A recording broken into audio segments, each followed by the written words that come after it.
చాలా మంది 4 LPA 5 LPA దగ్గరే టార్గెట్ పెట్టుకొని అట్లా ఉంటారు. 70% అబోవ్ ఉన్న వాళ్ళందరూ కూడా అబోవ్ 6 LPA 8 LPA టార్గెట్ చేయొచ్చు అనమాట.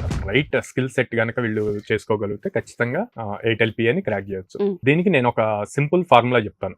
Hits HITS. So first H for high demand skills ని చూడాలి.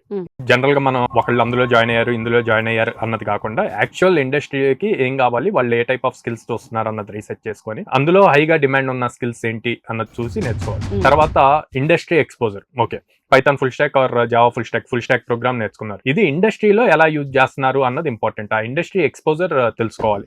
సో ఇండస్ట్రీ ఎక్స్పోజర్ అన్నప్పుడు ఏ టైప్ ఆఫ్ ఇండస్ట్రీస్ ఉన్నాయి మనకి? మల్టీనేషనల్ కంపెనీస్ ఉంటాయి, మిడ్ లెవెల్ కంపెనీస్ ఉంటాయి, స్టార్ట్అప్ కంపెనీస్ ఉంటాయి.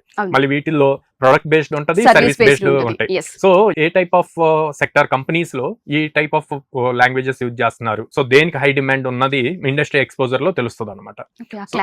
ఆ క్లారిటీ రావాలి. ఓకే, ఏ టైప్ ఆఫ్ ఇండస్ట్రీకి ఎంత ప్యాకేజెస్ ఉన్నాయి అన్నది కూడా important. T for top notch communication skills. మీ ప్యాకేజ్ పెరుగుతున్న కొద్దీ మీ కమ్యూనికేషన్ స్కిల్స్ కూడా అలాగే ఉండాలి. S for strategy and targets. So ఎలా స్ట్రాటజిక్ గా ప్లాన్ చేయాలి, ప్లాన్ చేసిన దాన్ని ఎలా టార్గెట్ అచీవ్ చేయాలి అన్నది ఇంపార్టెంట్. సో ఇలాగా ప్రాపర్ గా హిట్స్ ఫార్ములా కనుక ఫాలో అయితే 8 LPA అన్నది 70% అబోవ్ ఉన్న ప్రతి స్టూడెంట్ క్రాక్ చేయడానికి పాసిబుల్ అవుతుంది.